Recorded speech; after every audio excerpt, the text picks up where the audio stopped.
ಕಾಂಗ್ರೆಸ್ ವರಿಷ್ಠರಿಗೆ ಕೆಎನ್ ರಾಜಣ್ಣನವರು ಪತ್ರ ಬರೆದಂತಹ ವಿಚಾರದ ಹಿನ್ನೆಲೆಯಲ್ಲೇ ಇದೀಗ ಬೆಂಗಳೂರಿನಲ್ಲಿ ಮಾಜಿ ಸಂಸದ ಡಿಕೆ ಸುರೇಶ್ ಅವರು ಹೇಳಿಕೆಯನ್ನ ನೀಡಿರುವಂತದ್ದು.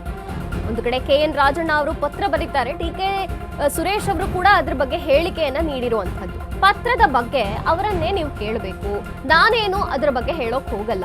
ಪಕ್ಷದ ವರಿಷ್ಠರನ್ನ ಭೇಟಿ ಮಾಡೋದು ಅವರವರ ಹಕ್ಕು, ಯಾರು ಬೇಕಾದ್ರೂ ಭೇಟಿ ಮಾಡಬಹುದಲ್ವಾ. ಹಾಗಾಗಿ ನಾನು ಅದ್ರ ಬಗ್ಗೆ ಜಾಸ್ತಿ ಮಾತಾಡಲ್ಲ ಅಂತ ಡಿಕೆ ಸುರೇಶ್ ಅವರು ಹೇಳಿದ್ದಾರೆ. ಪಕ್ಷದ ವರಿಷ್ಠರನ್ನ ಭೇಟಿ ಮಾಡೋದು ಅವರವರ ಹಕ್ಕು ಅಂತ. ಮುಖಂಡರು,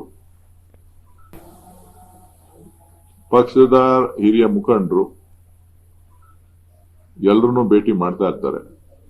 ಇವ್ರು ಅವ್ರನ್ನ ಭೇಟಿ ಮಾಡ್ತಾರೆ, ಅವ್ರು ಇವ್ರನ್ನ ಭೇಟಿ ಮಾಡ್ತಾರೆ. ಅದರಲ್ಲೇನು ವ್ಯತ್ಯಾಸಗಳೇನಿಲ್ಲ. ಅವ್ರನ್ನೇ ಕೇಳ್ಬೇಕು.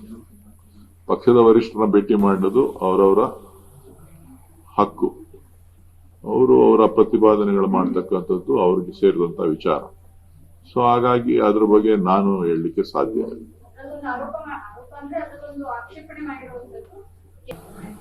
ಮಗು ಹತ್ರ ಯಾರು ಸಮಾಧಾನ ಮಾಡೋರು? ತಾಯಿನೇ ಸಮಾಧಾನ ಮಾಡಬೇಕು, ಇಲ್ಲ ತಂದೆ ಸಮಾಧಾನ ಮಾಡಬೇಕು, ಇಲ್ಲ ಪೋಷಕರು ಸಮಾಧಾನ ಮಾಡಬೇಕು. ಇಲ್ಲೂ ಕೂಡ ಏನೇ ವಿಚಾರಗಳಿದ್ರೂ ಕೂಡ ಏನಾರ ಸಮಸ್ಯೆಗಳಿದ್ರೆ ಹೈಕಮಾಂಡ್ ಅದನ್ನ ಗಮನಿಸ್ತದೆ.